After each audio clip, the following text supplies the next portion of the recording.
Jacque, obviously this is just the way you scripted it, but the guys on the floor at the end, after everything they've endured this season, what does that show you about your guys when, you know, team comes in favored with the record you have?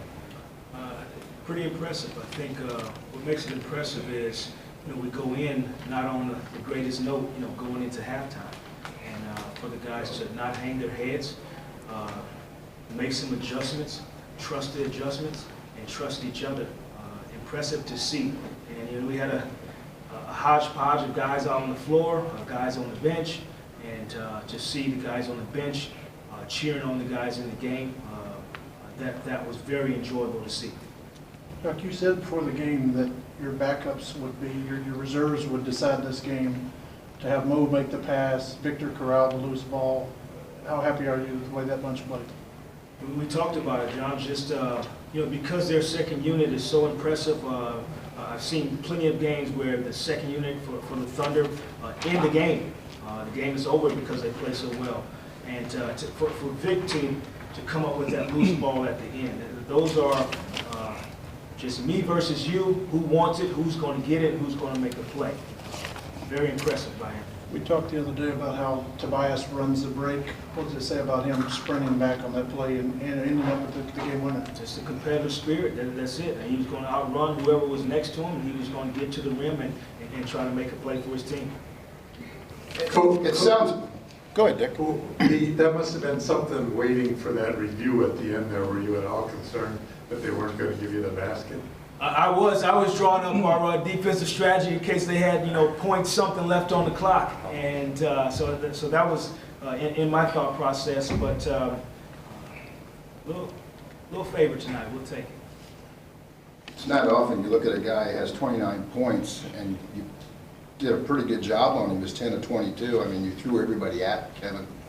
How about the way you guys played against him? You know, it was really our guys committing to not fouling him, which was very important. Not giving, you know, easy points, but contesting shots, just making everything difficult for him. I thought our bigs were great in pick and roll coverage of just giving themselves and showing their bodies to Durant. I think at least 2 quarters we got into the bonus before they did, and that was something that we needed to do. Jacque, in your 1.5-year tenure here, is this the most emotional victory you've had? I don't know if I can say that. I think for the guys on the floor, pretty emotional, just the way that the game ended for them. Kind of not my style, emotion-wise. Like I said, at the end, I'm concentrating on drawing up the defensive coverage. But for these guys who continue to fight and continue to press forward, I'm happy for them.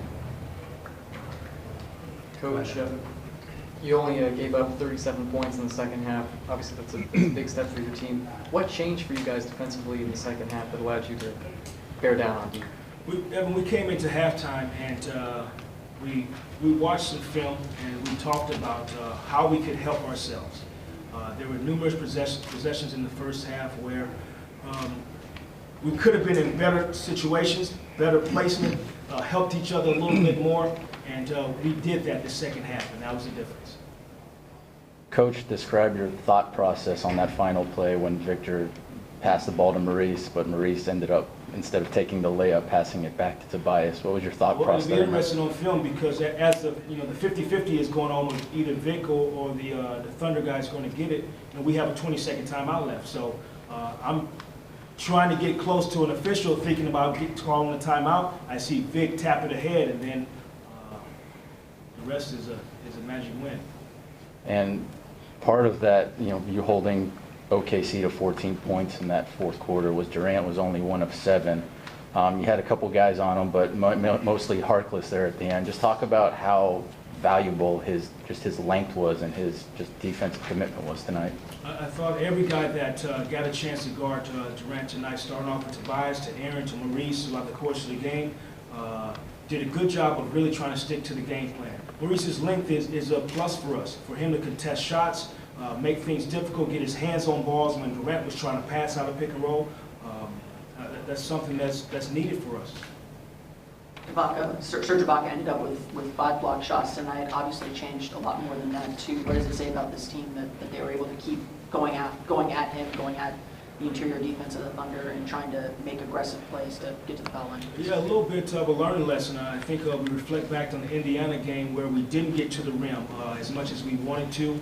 And Hibbert and Ibaka in the same class as being able to alter and block shots. Tonight we were extremely committed to continue to go to the rim. We didn't complain about calls for the most part of the night, which is how we want to play, and we just played through whatever situation presented itself. On the 5-second inbounds violation, I think you had a 20-second timeout left. How close were you to calling the timeout there? Well, very close. We knew what we had left timeout-wise. Good defense by them. Give them credit, but the best thing that came out of that situation is we could have easily folded as a team. We come down and get a stop. We get a charge, and off goes to the next possession. So being able to just continue to play forward, even though something negative happened to us. And so that's indeed growth for our team. Jacque, you played Victor at the point the whole fourth quarter, and he had 3 or 4 of those get in the lane, make the right pass, and then he does it again there at the end. Is that a sign of growth also? Without a doubt, I think he was really good at mixing up his game tonight. Whether it was their aggressive defense, he was getting off the ball, letting our bigs make decisions. He was getting to the rim at the same time, getting to the free throw line. So he had a good mix of his game tonight. Coach, like you speaking in the NBA game tonight, y'all play the top of the West. Just a day from now, 2 days from now, you got to play the top of the East. What do you guys have to do this time around to get the win against Indiana in comparison to last time you guys matched up with? Well, I think some of the things we can carry over from tonight. Defensively, you take Indiana's game, they had 16 points in the third. So defensively, we did some good things tonight. We did some good things defensively. Trusting each other on the offensive end of the floor, letting your teammate make a play, whoever it may be, that's what we have to continue to carry over, and we'll try to do that. Coach, at the very end, not a lot of time for Victor to think. What about him calling the timeout? What he did, is that instinct, or is that just a rookie being a rookie? That's an instinctive play. For the fact that he knew he had to get the ball up the floor, we're down. He was trying to get to the bucket, and then to make a pass, pretty impressive. All right, thank you.